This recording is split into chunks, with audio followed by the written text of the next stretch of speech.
One. And we're live from Questions and Actors Studio. Welcome to the podcast, Questions and Actor with your host, Laurent Pitre.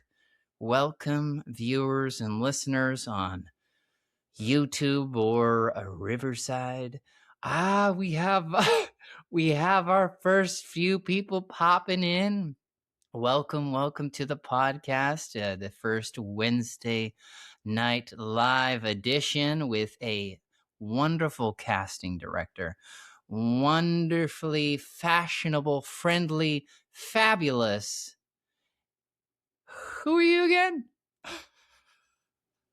It's Sergio Alvarado. Hey, how's it going? Hey, Sergio. It's so good to see you. Thank you so much for hopping on for this chat. This is amazing. I can't believe we're doing this.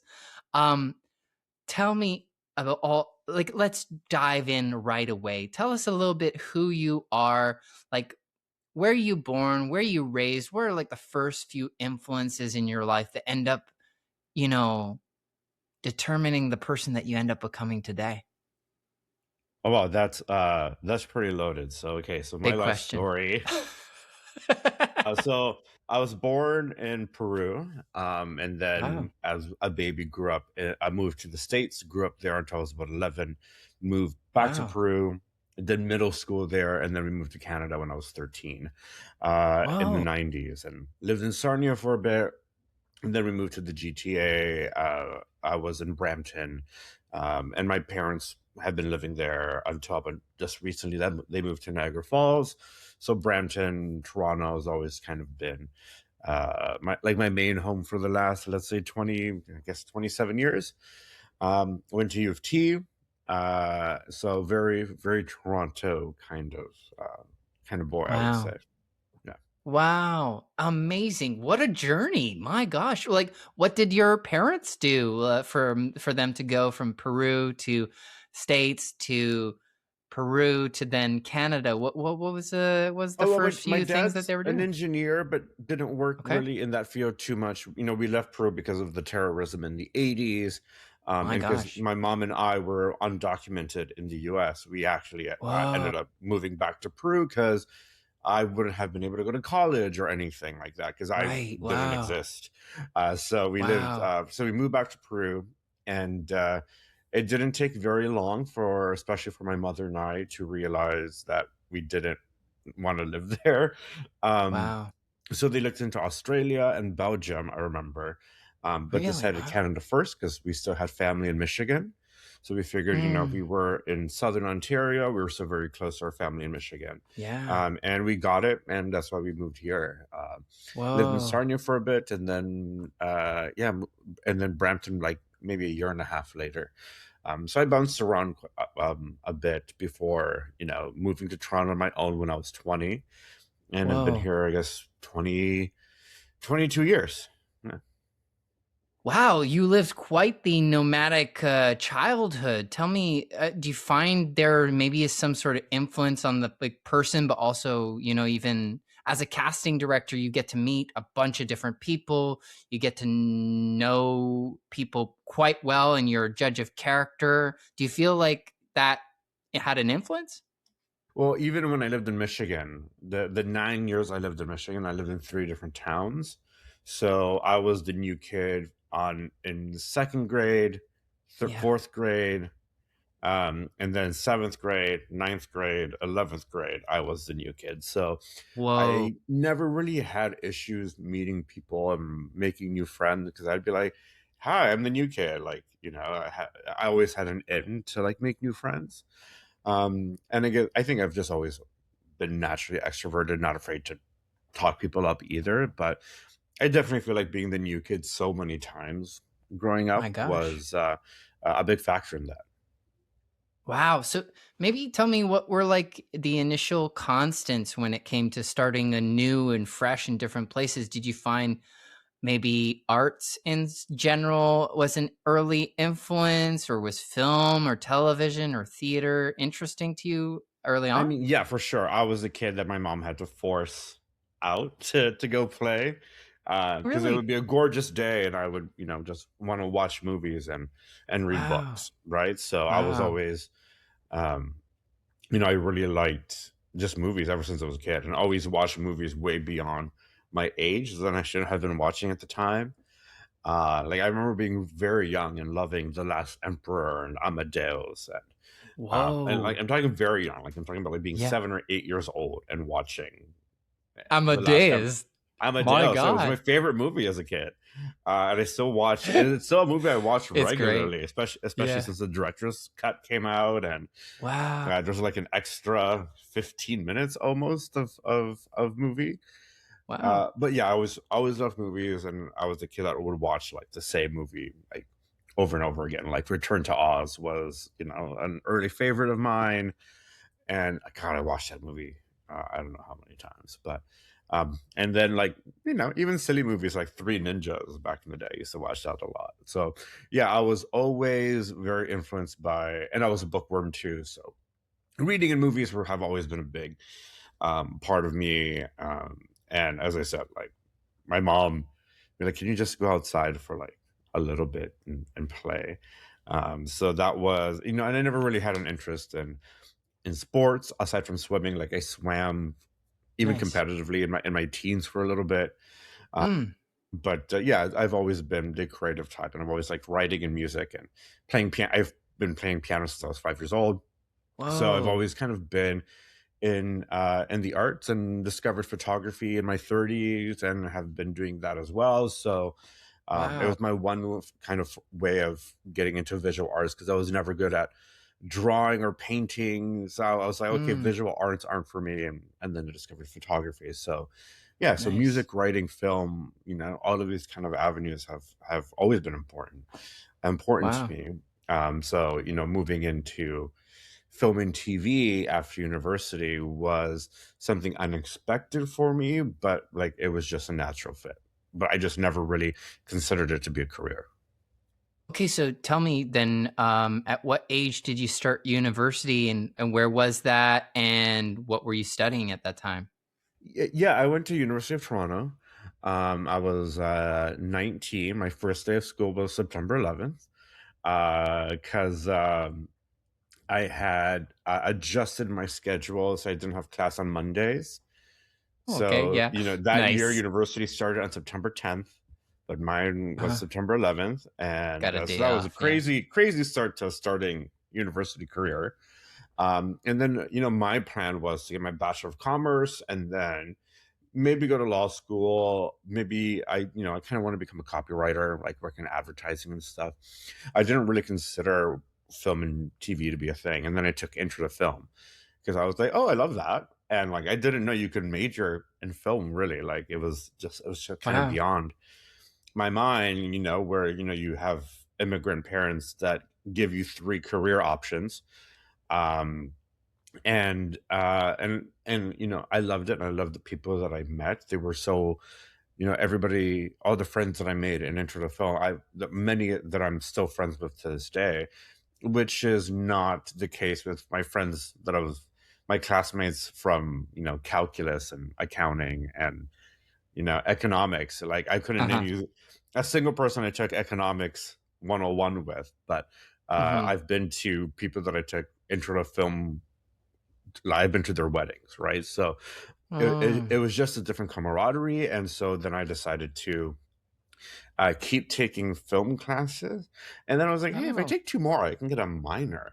And then I was like, if I take 10 more and do summer school, I can get another BA. So yeah, so I ended up doing 5 years of Wow. university with summer Whoa. school, and I got my Bachelor of Commerce and my honors BA in cinema studies. But it was, Ah. yeah, it was kind of like I felt a lot of pressure to stay getting my BCom at Mhm. Rotman, but it was I knew even in third year that like that wasn't going to be my path anymore, and I just had to figure out a way to Wow. get into film and TV that I didn't know. Like, my guidance Wow. counselor in high school was never like, "Hey, film and TV is the third or fourth largest industry in the city. You should go to York or TMU and get a Yes.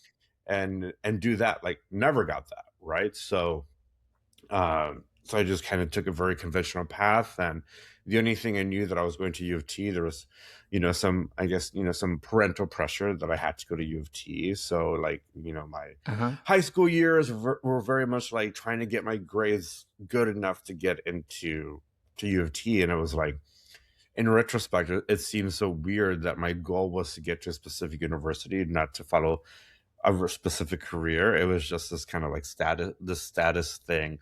from, it's like these immigrant parents is like, you have to go to U of T, you have to go, or McGill, right? It's the only two Yes. universities Yeah, yeah, yeah. they heard of. So The those are the two Ivy that used to Leagues be. of Canada, right? Yeah. Yeah. So, and there's this pressure, and I remember I retook algebra in high school so that it would be in the 90s.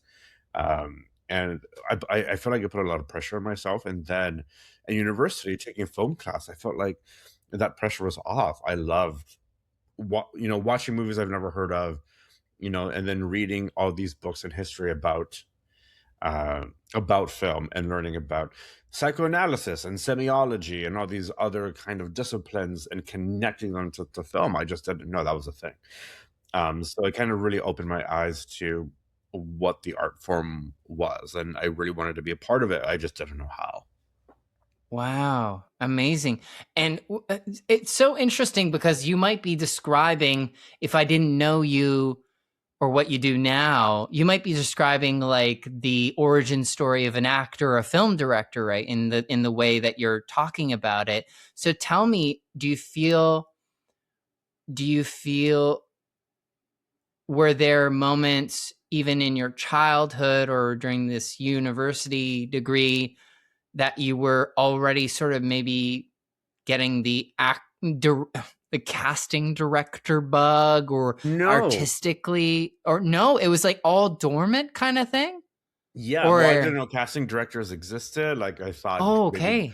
directors, Right. cast movies. I didn't know Right. like the specifics of that world. Really, I just felt so disconnected from it. Wow. I had an aunt back in Peru who was very involved in theater, but I didn't have anybody in the industry whatsoever.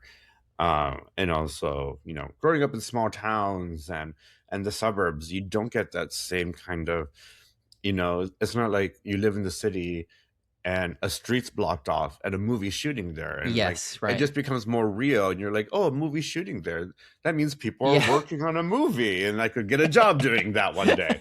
It just never really crossed my mind, right? Right, yeah. And I feel like casting discovered me. Like, I always figured like, oh, I could become like a producer, Yeah. or a writer, but it was never I never really had a solid game plan until I was already in it. Well, tell me about that then. So what was that event or moments, that led to you just getting into it? It was very serendipitous, coincidental. I had a friend who ended up being my TV dad. I met him through the Inside Out Film Festival that I volunteered at, and he was the director in the reality TV world. And he had just finished the first season, I believe, of Canada's Next Top Model. And they were trying to hire him to do this gay wedding show for Logo before Drag Race was a thing. So it was kind of like early Wow. days of Logo. And he turned down the job, but they asked him if he knew any young queer people who were well connected in the community to help with casting, because they had to find 7 gay couples getting married in Toronto within a 6-month period. It's And so this was only specific. the year after that that it became federally allowed to have gay marriage in Canada. Oh my gosh, wow. Yeah, it's 2006. Yeah, Wow. Wow. so he was like, I know this guy. He works in the village and volunteers a lot. And at the time, I worked at a martini bar restaurant called By Santiam in the village. I did some volunteer Nice. stuff at the 519, which is a community center that has a lot of queer programs on Church Street. Nice. And then I did Inside Out. So I did know a lot of people. and they brought me in and they hired me on the spot.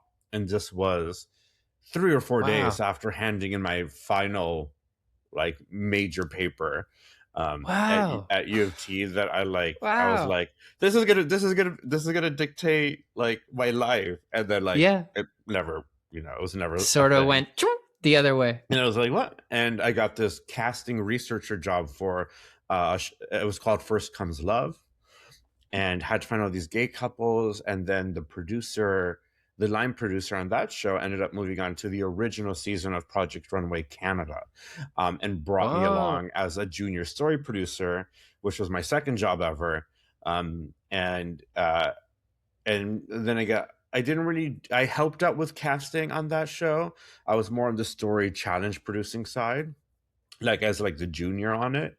But I loved it. Like I was like, I love the creative portion of it, but I also realized even at 23 that being on set wasn't necessarily for me. So I was, even at that point, I was trying to find, okay, how can I stay in this, stay in this career path, but not having to be at work at 6, 7 in the morning ever again. Mm. So, but yeah, so that's how my career kind of started in the unscripted world, in between story producing, casting, and then I did some administrative work as a production coordinator or production manager a little bit. But I always kind of fell back into casting and the creative roles that I liked more. Wow, cool. So you began, correct me if I'm wrong, then in more of reality TV at that point, or Yeah, for documentary type sure. kind of project? I would say Mhm. my first 5 or 6 years were entirely in unscripted, working in. I did Whoa. reality shows and documentaries, like finding subjects, and contributors for different kinds of documentaries. And then I did stuff like Say Yes to the Dress Canada and Food Truck Face Off and stuff like that. So it was Wow. that was kind of the focus of my career for a good chunk of the first 5, 6 years, and then I kind of forayed myself more into doing scripted work. Cool. Wow. Well, tell me, like, maybe initially, what were like the first sort of lessons that you learned about casting when it came to maybe these like more documentary or reality TV projects? Like, what was like the audition process? I wouldn't even know what that looks like. I'd be so curious to know. I mean, what we've been doing for the last 17 minutes is pretty close to what we do. So I interview Wow. people and get their stories, right? Whatever the case may be, whether we're looking for, brides getting married or people wanting to start a food truck business. And I've also done, people living off grid in northern Ontario. I've looked for people who had to find people who were downsizing because they couldn't afford their homes anymore, like Wow. seniors and stuff. Wow. So I've had to find farmers that with very like specific harvest times. So I Whoa. had to find harvest schedules of Canada, and then like figure that out and find farmers. And so it was very fun at the time to like, every job had such specific things to learn. And Uh, I've learned about farming and yes. fishing Probably. Yeah. and Yeah. yeah, and agriculture Whoa. and space and dinosaurs and World War II. Wow. So yeah, so I've worked on all these shows and documentaries for that. So it's always fun and entertaining, for Huh. sure. And it's hard to kind of disconnect sometimes with whomever I'm interviewing, because I am still, Yeah. it's really hard because I'm finding whomever I'm talking to sometimes fascinating, but I still need to Yes. get the sound bites that I need, that, because the producers and network are only going to watch maybe a minute and a half of this uh, Yeah. 45-minute interview that I've had with someone. So I'm like, I have to make Whoa. sure that like all those little beats are there. So you're thinking about sound bites, but also trying to make whomever you're interviewing comfortable enough to give you information and be vulnerable, and maybe get some tears and all of that as well. Okay, So yeah. so it sounds like in a sense it is similar to an acting audition in that way that you're hoping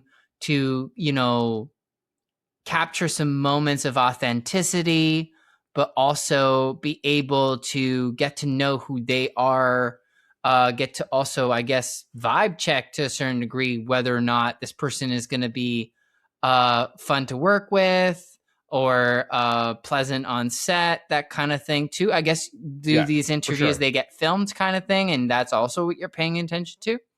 Yeah, so there's all of that. And can you hear me okay? I dropped one of my Yes, I know. I headphones saw. and I was like, "Oh damn, can you still hear me okay?" Yo, we hear And you perfect. Yeah. I don't know where it rolled to. So now I'm down to just the one Just headphone. the one. Do you hear us well? Do you hear me Yeah, well? as long as my mic is good enough, No, it's and you can great. hear me. Yeah. Wait, let me see I hear this you over great. here. Do you find it? This is the No, best. I have We're doing no it idea where it live. is. I have this like little shelf of things here, and now it's gone, and I don't know where it It's went. okay. You're sounding perfect. I don't All know. right, It's as long as you can hear me, I'm good. yeah. Yeah. No, this is Sorry, what was great. the I last saw that. question? I know.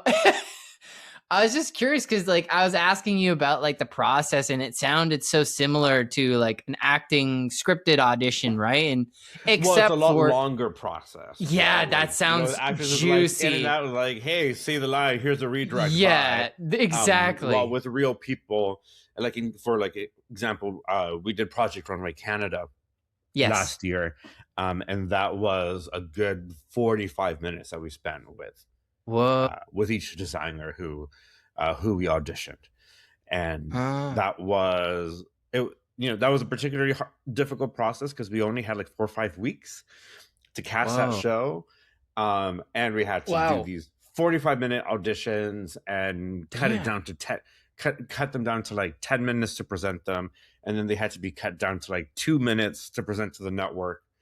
So Whoa. yeah, that was Wow. tough. But it's still, one of my favorite projects I've done so far. But yeah, it's a very That's different process because you're trying nuts. to get to know, Wow. you're trying to get to know what they're like, but also what their story is and what their story points are going to be.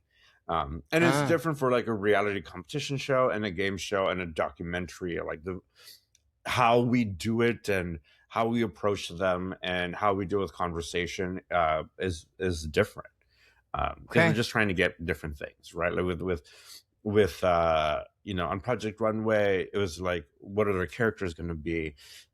Yeah. There's stuff like what is their design style and all of that, Yes. but who are they going to be compared to the other 11 people?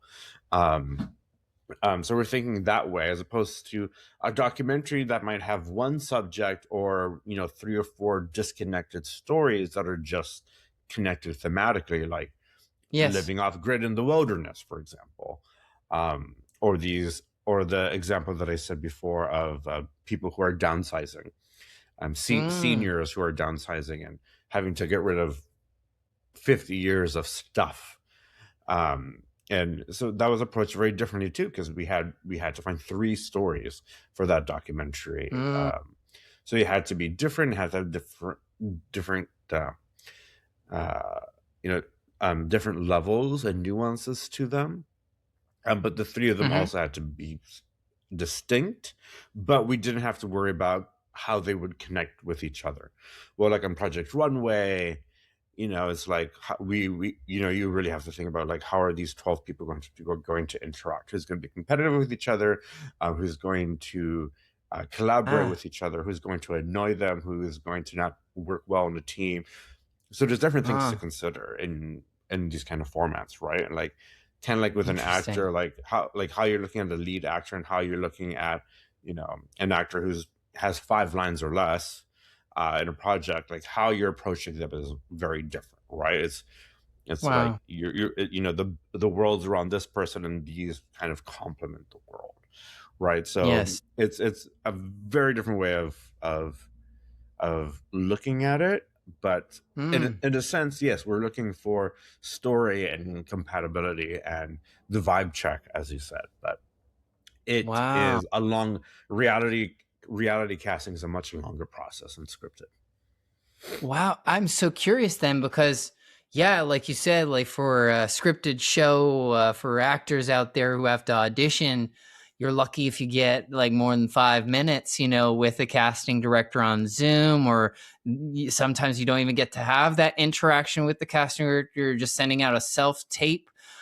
So I'm curious in terms of the number of people who like would submit for, say, an audition in comparison to someone who auditions for a reality show or one of those documentaries. Do you find the numbers are still similarly quite high, or do you find No, there's a because this way, difference? yeah, I would say like the reality shows that get the most applications are the competitive reality shows that don't have kind of special skills required, like Oh, the game shows, the Amazing yes. Race, Big Brother, Yes, right. Dating like those shows shows. or Yeah, dating shows, like shows like Project Runway. It's a much smaller pool of fashion designers, or right. people who are selling their homes or getting married, Right. or uh, uh, who want to compete to get a food truck, right? Like those are Right. much smaller pools of people. So and for most documentaries, it's like we're looking for them, right, more than they're looking for us. Yeah, right. Um, Makes sense. yeah, so we have to find people and their stories, and a lot of the job is figuring out how to find them, because each Mm, story, each job has its own challenges.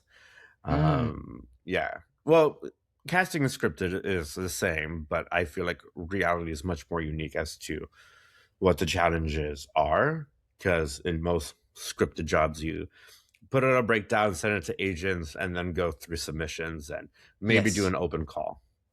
Yes. Well, with reality, it's like we had to find single women who were getting pregnant on their own, through a sperm with a sperm donor, right? And Wow. so that was like a very specific thing. And sperm Yeah. banks and fertility doctors couldn't release that information. No, So they we had to can't. find other ways to find it, right? We had Facebook? to face well, social media did help a Yeah. lot, but we also went with reached out to a bunch of nannies, and Wow. and and and The and nanny they helped us network. find, yeah, and the nanny network Damn. helped us. So yeah, so Wow. try and figure out how to find people is the It's the challenge in reality. Yeah. it sounds and it looks by your expression that you really enjoyed that challenge. Is that kind of something that's drawn you to return that often into the more reality or documentary context? Is like this like abundance of research and like a time with the subjects or with the people you're Well, casting? my casting partner Vanna Chiveri and I, we really enjoy a specific challenge. Like single women having kids on their own through a sperm donor was a fun challenge, right? Like we were like, how do we do this? Um, Yes.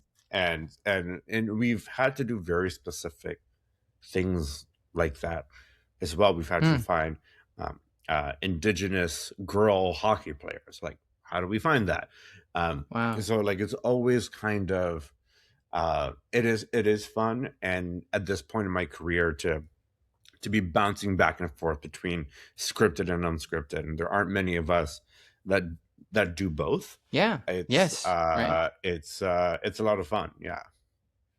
Well, tell me what was like your first scripted shows and what did you learn by doing that? Yeah, like what did you learn in terms of like that hop into it? It was I did commercials at first. I started doing Cool. I started doing my first foray was doing commercials with people with special skills. Like I did a whole bunch Mm, of TSN commercials, and we needed really strong football players, like soccer players. okay. And they weren't kind of available through the agency system, that they had to look like they were playing in the World Cup, right? Wow. So they reached out to us, and we found high end football players, and this was kind of before like the Toronto Football Club and stuff. So, Wow. and we found a bunch of guys who had played professionally in Europe and Latin America and who lived here Whoa. now. Um, and that's how we cast that. And so TSN became kind of like one of my first kind of like regular clients doing commercials, whether it was special skills or not. They just kept hiring us. So yeah, so I started doing commercials, and then I think what really got me into scripted was a couple of indie movies, some short films, but it was really the reenactment shows that Toronto is so heavy on, that it was really how I kind of got started doing a lot of scripted, um, and uh, and still do a lot of reenactment shows. We're starting to Mm-hmm. within the next couple of weeks, yeah. So and we've done everything from the paranormal ones to the true crime ones on Hmm. Netflix to like Yes. comedy ones like True Dating Stories on CBC. Right. So we've kind of Yeah. Oh, done the range of comedy, reenactment, paranormal, crime. yeah. Uh, so yeah, that's how we kind of got started. And then we started doing more film and more comedies, more and sketch stuff, and more indie films, a lot of horror stuff. We do a lot of Mm-hmm. horror stuff actually, Yes. but Yes. that's how we kind of uh, I would say kind of got started. Is really was like dipping my toe was commercials for sure. Right. That's so cool because yeah, I'm glad you mentioned the mixture that you've done too with these shows like True Haunting on Netflix with one of my guests on this podcast, Wyatt Dorian, the incredible, the amazing, heroic leading actor that is just one of the nicest guys in the world that you know also quite well, and you've been a champion of in terms of him as an actor. And I'm curious too, like you're someone I've been always I admire that you support so many artists and so many actors. And like you said, it sounds like the people you meet, you end up sort of really wanting to uplift. Like, when did that sort of start for you? Did that always sort of manifest as part of your practice as a casting director? And if For so, sure. how did that show up? Hmm. And Wyatt is kind of a good example of that, because I remember him auditioning for commercials for us when he was much younger, and he was not very good. But there was something, there was something Shots about him fired. and his just charisma and presence. I was like, Yes. if he takes some classes and stuff, he'll be great. And he did the work, and Yes.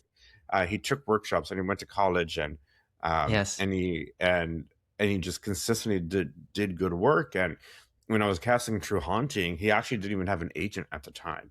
Um, and they brought him in. We actually auditioned for several roles, and he didn't know at the time that it was Netflix, or that James Wan was producing it, was the executive Wow. producer on it, until he got it, right. And so that was Wow. like a huge thing. And I think he did like almost a month on set, like 28 days or Yes. something. Yeah, yeah, yeah. And then he ended up getting a series regular on Gen V on Yes. Amazon Prime, like not that long after that. So it's Mm, like it's really, it can be really fun to see someone's journey. Like, I love, watching Heated Rivalry and seeing, yes. actors who have taken my workshops and who I've Mm, cast in crappy non-union commercials that were $500 for the day and $1,000 for yes. usage like 10 years Yeah. ago.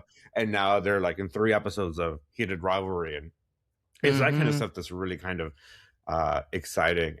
Seeing actors that have taken my workshops or that I've cast or auditioned before, and seeing them in like kind of like big things like Handmaid's Tale, Yes. is like really, or Star Trek, the various Star Treks that have been filming in Toronto. It's all really, really exciting. It's one of the really fun parts about the job, because I have so many actors that have told me, it's like, oh, you booked me my first job ever, or I got my actor card because of you. It's like, oh, you were my first actor audition ever, and I got it, and it's thanks to you. So that kind of stuff is really great. And I've had, actors stop me on the street or in coffee shops, being like, by the way, like, uh, I got my actor card because Mm. of you. So that stuff is great. So that's Mm, it's one of the perks of the job, and really seeing actors develop and seeing them take classes and do their short films and their 48-hour film fests and just do whatever they yes. can to work on their craft outside of waiting for auditions to happen. And it's something that I feel so proud when I see these actors like really doing the work and uh and and and reaching their goals, right? Because Mm, it can be tough. um and a lot of casting directors, you know you asked me before we started recording, like, why do you like doing these interviews? And I really do feel that I want to break this barrier between like casting and actors. Like, we're the same department, we're the same, mm. we're all working together, right? So I really want that collaboration to be more prominent, and that's like, oh, we're over here and you guys are over there. Like, I don't really like that way of thinking. Um, but yeah, that's all I have to say about that. No, that's a great observation, and I'm glad you're sharing it to like dispel this myth of like casting directors, like you said, being against you or being gatekeepers or on some different team, have different interests or they have their favorites or whatever like that. I'm curious, like, what are maybe some things that actors can keep in mind when doing a self tape or doing an audition for you that can just help them collaborate more effectively with you? I mean, with self tips, it's hard because like it just Yes, goes into the exactly. wind, and You're like, will it be seen? Will it make the difference? exactly. Right? But we do watch everything that comes in. Yes. Right. Do I finish watching every self tape? I don't, Thank you but for being honest. it's not because I don't like it, it's because I do. Like, once I'm like, Oh, "Oh, they're great," I'm not watching the whole thing. I'm like clicking the button I have to make sure that they're gonna be presented. And then I wow. move on to the next one, and then once I have my selection, like, I'll re-review everything. Wow. Um, but like, if you're not starting off strong, Yes. sometimes things turn around towards the end of the scene if it's a longer scene, right? I'm talking about True. like longer, like, the 4 or 5 page auditions, not the Yes. one line commercials. I'll watch the whole, no matter what. I'm watching the one line. Um, the things that will get you to like, for me to like not watch it is technical stuff. Like, Oh, I can't see you, or I can't hear you, yes. especially. And I Yes. can't hear you is a bigger problem than you would expect. I always say, if you're doing any kind of editing software or whatever and you export it, watch it before you upload it. Because sometimes something weird happens with the export and there's no sound, or the sound is shit. So, Oh, wow. then we get the audition, there's no sound, and if I have to present today, there's no time for me to Too reach out to late. your agent and ask for you to send it in again, to re-export it and upload it again. It's like, it's dead, it's gone, you missed your chance. So, that's what I would say. And in terms of how to get on my good side with the self tape, it's really, number one is just following the instructions. You have no idea Mm. how many people don't follow the instructions, and I feel there's all this. There's a lot of fake information out there that either acting coaches or fellow actors give each other. Is like, oh, no matter what you have to do this, or no matter what you have to do this, and no matter what you need to follow the instructions that we give you. Because like casting Uh-huh. directors, we have different preferences, we have different organizational systems, we have different ways that we're working with our directors and our clients. So if we're asking for a front slate versus a tail slate, even though some workshop that you did 5 years ago told you to always do tail slates, do a front slate if I'm asking you for a front slate, right? Yes. If it says one take, do one take. If it says two takes, Yes. do a second take, only if you're going to make it different. I don't want to see Mm. nuance in your second take. I want to see a different approach, right? Ah, Um, if it says medium shot or medium close up or medium wide, and you don't know what that means, look it Google. up and frame and frame it that way because Yes. like, those are specific instructions. Um, so I would say that's the best way to get on my good side. If we're Mm. doing something over Zoom or in person, I love the actors that are really asking questions like, "Can I move around? Can I use the space? Like, am I out of frame here?" Um, right? Like I love when an actor kind of takes charge of the room, Mm. uh, and like it just instead of just like planting themselves in one place, asking how they can block and stuff. Mm. And we'll always let you know, so like actually just stay right there so the camera's on your face the whole time, or be like, yeah, use the room, but make sure you're always cheating to camera. Um, Right. so yeah, I like that a lot, and also like if you have any kind of questions about the character story, because we totally understand that you have these 3 pages and maybe a log line of this synopsis of whatever it is you're working on, and maybe not a lot of information, unless it's a returning series, Mhm. right? If it's the first season of a series or a movie, you don't know anything about it other than the sides that you have. Right. So I don't think you should ever be afraid to ask us like, hey, so what's who are these two people? How are they connected? Like that Yes. we love that because we that can give this some more dimension and depth to your performance on the spot. Mhm. And I think, yeah, I think as a younger actor, I think again, because you're so nervous and you want to make a good impression, there's this feeling sometimes when jumping into a live audition that you're like, everything has to go quick. You know what I mean? You see the assistants going like, like getting stressed and like trying to keep things on time. And they're like, go, go, go. And so when you come in, there's almost, I think it's Canadian actors, it's more Canadians who are more apologetic about it that are like, oh, I'll try and do this as fast as I can. I'm so sorry for showing up by, like that kind of Yeah, thing. But like American actors will be like, this is my time.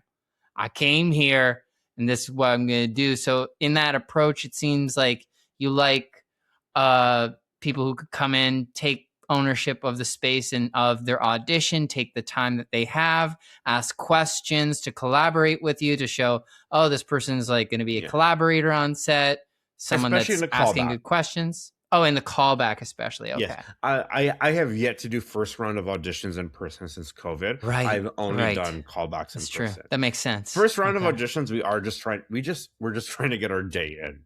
To be honest, like That makes we're just sense. trying to Yeah. get our day and get all of our actors through. And Yes. then the fun parts are really the callbacks where we can That's really cool. collaborate and Have a work with conversation. everybody. Yeah. Right. Cool. And I Okay. don't worry about delaying the day. It's the clients and the Yeah. directors who are delaying the day. It's not the Yeah. actors. So yeah. Yes, true. Right. Yeah, yeah, yeah. Yeah, I think that that applies more oftentimes like the only type of usual now first auditions in person are commercials. And like you said, there's a lot of delay because there's a lot of cooks in the kitchen kind of thing, like you said, with lots of clients, lots of directors, lots of everyone who wants to like put some things in input. But like you got to see like so many people because it's a commercial, because there's a little more budget. They usually have, they want to see like, There's give us a way more hundred people making actors decisions. for like one guy who's gonna take a bite of the product, So like, but again, would you still at least give the advice of go in and take your time? Like that doesn't mean like slow it down, but like go in, ask if Yeah. you can make a choice or If you make the have a choice, question, ask it. ask the Yeah. question. Yeah, yeah, Yeah. great. Ask it. Like if you don't know what the tone is, Yeah, like that's one quick question. It's like, is this campy? And they're like, no, no, mm, no. It's more understated comedy. yeah. It's like, oh, and Okay, cool. that's good. And sometimes we'll be like, you do however you want to do it, and then we'll see how it works, right? Mm, Because if there's something I've learned about from a lot of directors I've worked with is they don't know what they're looking for until they see it, right? So yeah, yeah, that's a good some note. directors Yeah, like know what they want and what they're looking for, and it's like that's it, that's him, cast him. And then other yeah. ones are like, I don't know, I'll when somebody does something I wasn't expecting, then that's That's who I want. But yeah, you just don't know. You just don't know. I love that. That's so cool. I'm curious because, like, again, and sorry to bring it back to True Haunting, but I'm curious with that process because it was a mixture of like real people interviews and with the actors, and I thought it was one of the first times I saw that kind of a show done so well, where the actors did look like their characters to a certain degree, but also were really incredible actors, and like it was like almost like acting level at the level of like Stranger Things, even with that vibe and that time Yeah. period. And yet also the interviews felt super grounded. So tell me about that process. Were you involved also in the research behind those interviews or that kind of thing? Yeah. Or you were more there for the actors who are Yeah. then reenacting So these reenactment shows, we call them docudramas. We docudramas? came in once the main interviews had been done. So we get Oh, this wow. research package with the photos of everyone, right? Because Okay, they don't cool. write the script until they do the interview. So the process kind of like they write the interviews, then they kind of write a beat sheet, and then they start story editing the interviews to create um, it changes a lot in post, but to kind Yes. of create a storyline, and then that's how they figure out how to Wow. write the I dramatic was scenes wondering. in between the interviews. And that's how, and it's only at that point when they know what the roles are going to be and how big they're going to be, that casting Okay. comes in. So we Okay. knew I needed, there's like four main boys, three main girls, and then a few other older adult characters, and then the ghost. Mhm. And we didn't really have full scripts when we started. Whoa. We just had like photos and what their vibe was like, and then I got clips of their much older selves being interviewed, because this all happened in the 80s, right? Yes. So they're all 19, 20, but they're all uh, pushing 50 Yeah. now. So we still wanted their vibe to feel like their vibe in the interviews at 50, but they had Yes. to look like their photos. And in some cases, there was some film and video from the 80s, Wow. and that had to match, right? And Wow. and there were uh, some hair bleaching and some perms that had to Yes. happen, but it was Right? I am very proud of the casting on True Haunting. My Yes. partner Van Echeverry and I were like, we both love James Wan, and there was this pressure of like, Mm. this is a James Wan film. It's like, we love The Conjuring and Saw and Mhm. Annabelle, um and when it does feel a lot like The Conjuring, right? And we had these two different stories of in True Haunting. One story was 3 episodes, the other one was two, and there was, finding these really strong actors who looked like these real people, Yeah. um, was a different pressure than we've had in many other reenactment shows that we've done, where the actors are doing B-roll. There's a lot of back of heads and hands, um, and more kind of like artistic kind of B-roll. Mhm. This was full scene work. So Mm. there was a lot of pressure on the young cast, especially. And Wyatt Dorian, who is like in almost every scene. I think there's maybe two or three scenes in the whole thing that he's not in. And then the rest of the cast were like pretty prominent too. So, and we did several rounds of self tapes, and then we did in person chemistry reads. And it was great to have the time to do that. Mm. Like, they really gave us time to do several Nice. rounds of auditions. There were a lot of Wow. actors that we auditioned for several roles, and then we did in-person callbacks for three of the leads, and they Okay. were they were chemistry reads, right? So they were acting off Huh. of each other. We really wanted to make sure that the main character and his best friend and his female best friend crush, that their chemistry was was solid. So that's Mm, why that we it was nice to have the time and money to do that, even though like usually reenactment shows don't have the budget that True Haunting does. True Haunting had a very, very got nice that budget for nice Netflix casting money. and got the Netflix money, but also like we weren't casting 2 weeks before they were starting to shoot, Oh, right? Like nice.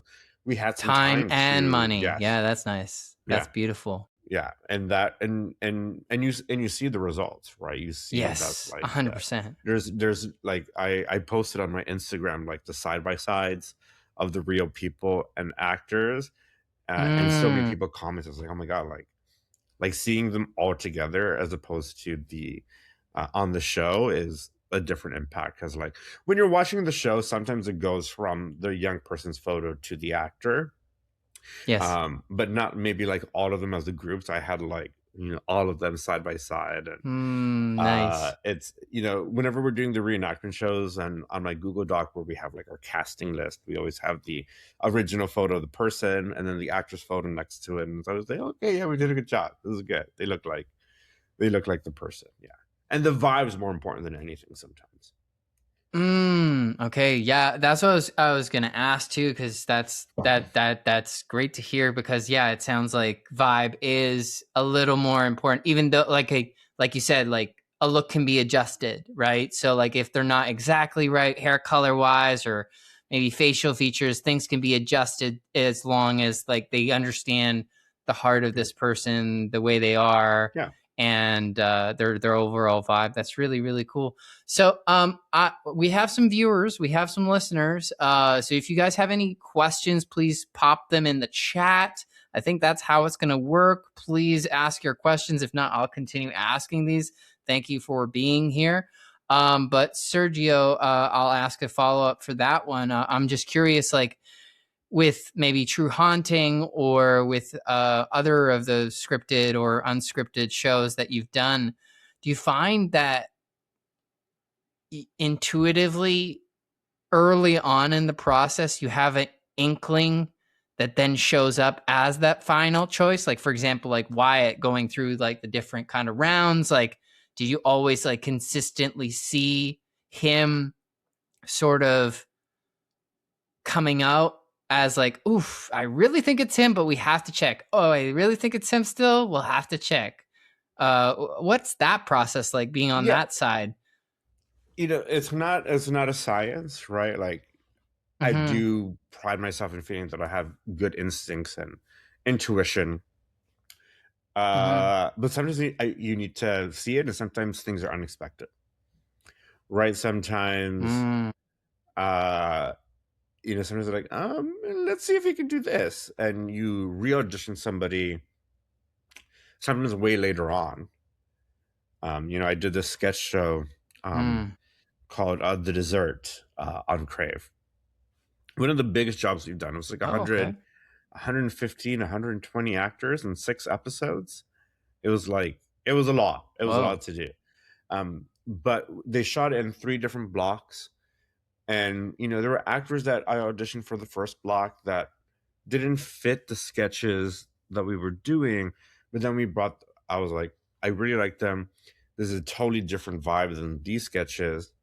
Um, so let's see what they can do, and then they were great, and then they get cast, right, and there was like a couple of cases where the producers really liked somebody's audition but cast somebody else, and then 3 months later when they were doing the next block they were like, oh, don't audition that role, cast this person who we didn't cast for the other role, and we would just send them an offer.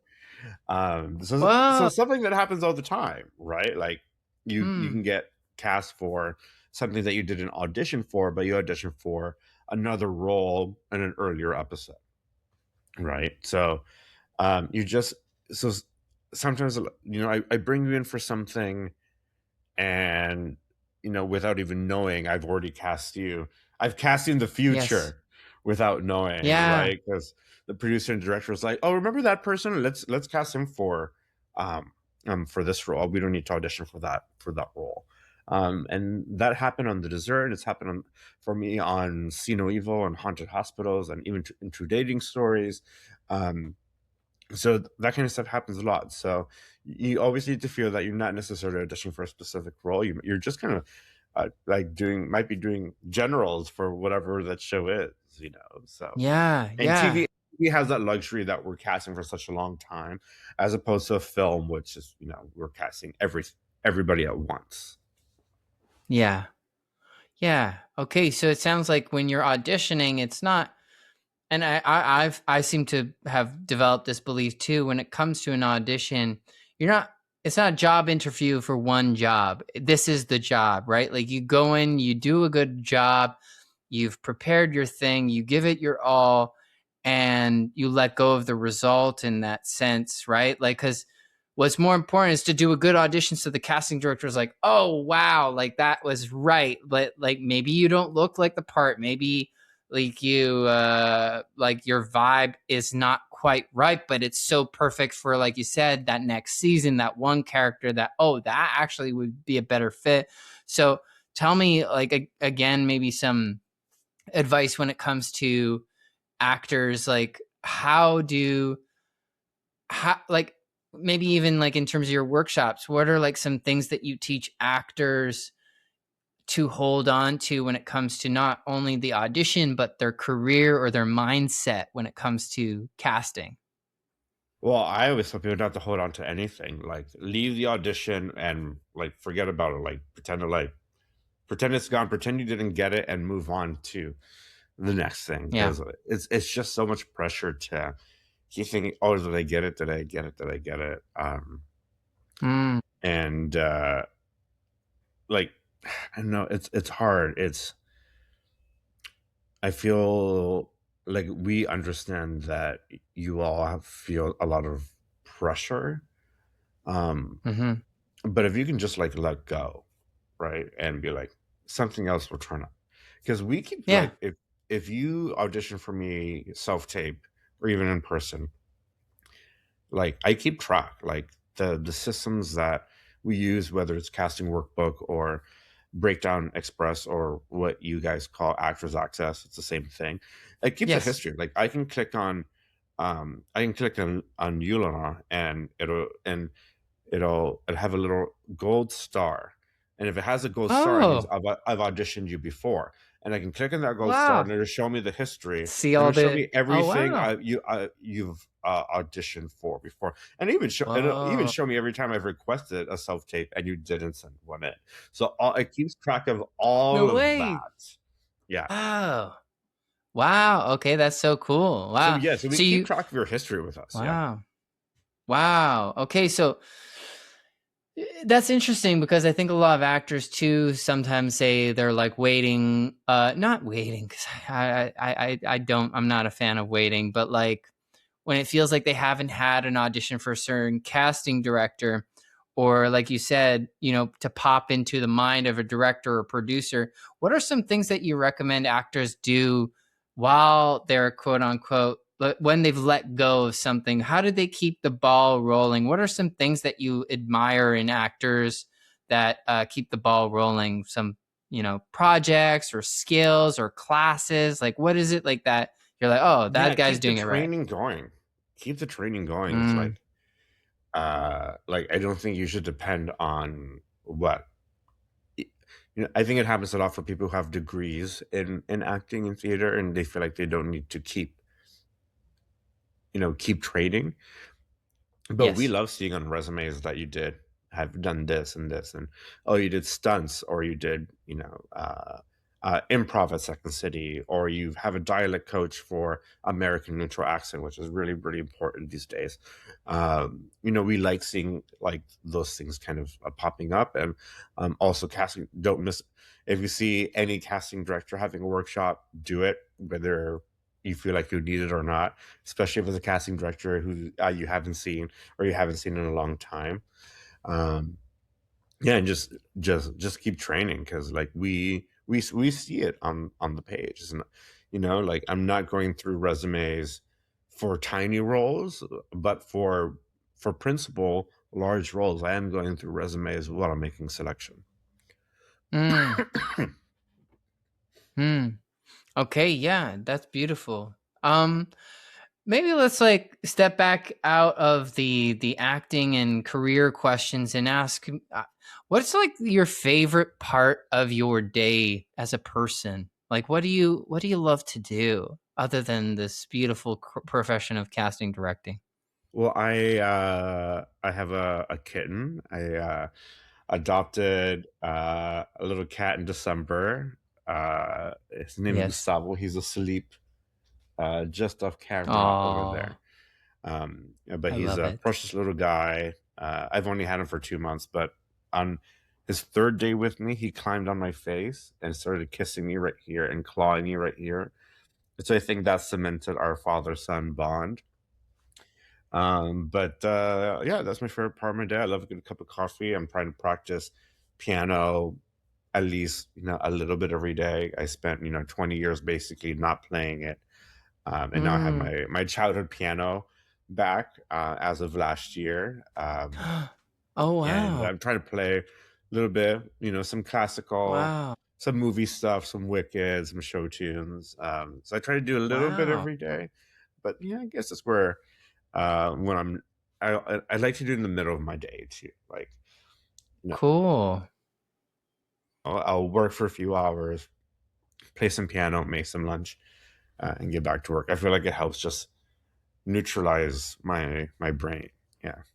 Wow, that's beautiful. So do you find you're more of a private performer slash artist, or do you find yourself also doing some of the like what actors do of putting themselves out there in that kind of way? Do you find yourself doing that I mean, occasionally? I like a good karaoke night, but I haven't played piano in public. No. Really? Yeah, no. Really? Never. Like recitals and stuff, but I've never. There's only once that I played at an open mic that a friend was like, "Hey, can you just play these four chords over and over?" And I was like, "Okay." So and I'm like, "I can do that. I can remember how to do that." Uh-huh. But Yeah. never like you by yourself going at the open mic and playing a little sonata or something like that? No, nobody wants to hear Michael Nyman or Glass or anything at an open mic. Yeah, no way. Yes, they do. That's Some so Strauss, some cool. Bach. Yeah, no way, no way. Throw some Bach on there, man. That's so cool. That's so cool. I love that. Tell me, what is like, what does piano or music give you that you feel fills your soul in a different way than like casting, directing, and that kind of stuff? I think with piano, it's the progress of it, right? Like struggling through a new piece and then having it memorized, right? Like that Mm, kind of full transition, that mm. full arc of like I can't get through this song, and then Yes. being able to just like sit and play it like you were born knowing it. Like that is I feel like the fun part of playing piano and learning pieces that are too difficult to sight read and just taking the time to learn it like measure by measure and practicing it little by little until Oh, it's just in your head. Yeah. wow. So you practice to the point that you don't read the music, or do you don't read at all? Do Well, you play by ear? I can definitely have some pieces that I can play by memory, for Wow. sure. But it's not a lot. I find like even some of my most difficult pieces that I can play by heart because it took me so long Wow. to learn it. And it's there's this one piece I play that I try to practice almost every day. It's called "Big My Secret" by Michael Nyman, and I remember learning that as a teenager and just doing it like practicing one measure over and over and over Wow. again, and then the next one, and then the next one, and then and then stringing them together until it finally feels like a piece of music. What do you feel like that piece of music evokes in you? Like what is it about? That piece in particular, I played it at my aunt's funeral when I was 19 or 18. The one who was a part of the theater company? No, my aunt was a doctor who I lived with for a while when I was living Oh, in Michigan. wow. So Okay. I played at her funeral, and it's always been and it's from the movie The Piano with Holly Hunter. It was one of my favorite movies, one of my favorite scores, and and I remember being 17 and learning the whole getting my dad to buy me that score and learning the whole thing. And it's not an easy score. Wow. And it's always kind of been a part of me.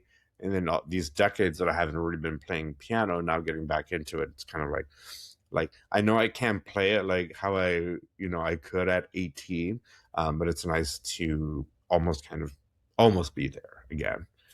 Yeah. Hmm.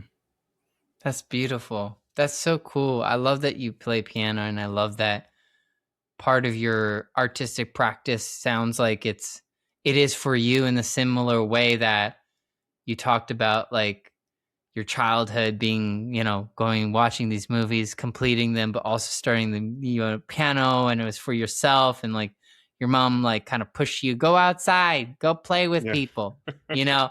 So so tell me, then what do you find in terms of like, this like kind of s- this evocative power that music has, and that storytelling, or that books and that movies have had on you? What do you feel like your mission, or what drives you today?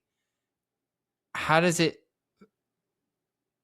how does it take shape in the way that you see yourself as a casting director in the world? In terms of music, or just kind of being an artistic creative person. Yeah, because you are an artist. Like, I think that's like a thing that a lot of actors sometimes forget. It's not just a job interview person. You guys are artists. You guys are collaborating. And like you said, we're on the same team. You're the casting director. You're part of the cast in that sense too. You're the initial contact. You're the people that allow for so many people to be seen and have that opportunity, but also you're allowing the director not to be like bogged down by having to choose between 300 people, by you being sort of that intermediary between that. So tell me, like, what do you find, what do you want to bring to the world as a casting director, or as an artist, as a person? I think as a casting director, it's I try to bring authenticity. I try to bring originality. I try to present to my directors and producers, people that they may have not considered, uh, Hmm. or performances and choices that they didn't think of. Right? Like I like being part of that process, and honing in on talent and specific ones, right? Like sometimes you just see somebody and you're like, maybe it's not for this, but there's something there, and then years later you find something for them, or you see them on TV doing exactly what they should be doing. So I hope that as new casting directors emerge, that the wall between actors and us gets demolished, and it's a much more collaborative process than it's been in the 80s and 90s, with the Mm. old guard. Yeah. Hmm. I love that. That's beautiful. Let's demolish those walls. Thank you so much. I wish I could demolish the wall between my silent viewers and you, and get them to ask questions, but they have chosen to remain silent for tonight. But hey, Okay. I am so grateful for you going deep into this interview with me. So anybody listening now, not live, but you're listening now or watching now on YouTube, or listening on whatever podcast platform, remember to subscribe, listen, like, comment, ask questions. Plop them in the comments, and myself, or Sergio Alvarado will do our absolute best to answer your questions. Like he said, we're trying to demolish the walls and get these conversations flowing so that we can create better and better art. Am I right? Am I right? I think I'm right, right? Yeah, he's nodding. Great.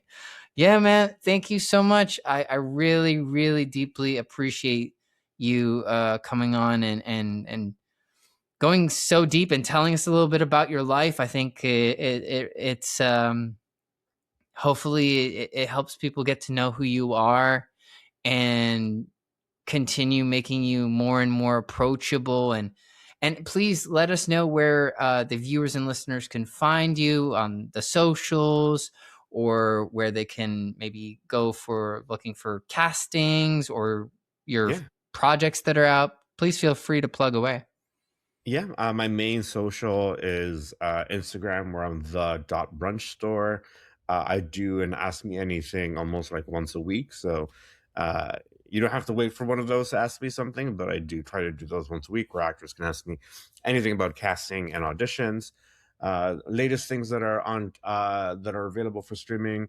On the reality side, please watch Project Runway Canada on Crave, and on the scripted side, True Haunting on Netflix. Both projects that mean a lot to me, and that I love and I'm very proud of. So check them out. Thank you so much. And just curious, for those who are curious about the Ask Me Anythings, when do you usually do those? Is there a certain day of the week, a certain time? No, it's a day where I'm feeling not so busy, and then I'll I just love it. plug I them in. love it. Yeah, You're like, today's the day. yeah. I only So have five stay meetings instead of tuned. 8, so I'll do an Ask Me Anything. I'll do and ask me anything. It's a spur of the moment kind of thing. I love Yeah, that. So yeah, follow him. Make sure you check in on those ask me anythings, because you've given me a one-on-one ask me anything, and I really appreciate that. Honestly, Sergio, it was absolutely such a pleasure to have thank this you. Thank deep you for inviting one-on-one me with you. and having me on. Anytime, man. And I always end it with the and scene, but I think since we're filming TV, we could do a and cut. There we go. Love it. Stop. Here we go. There it is.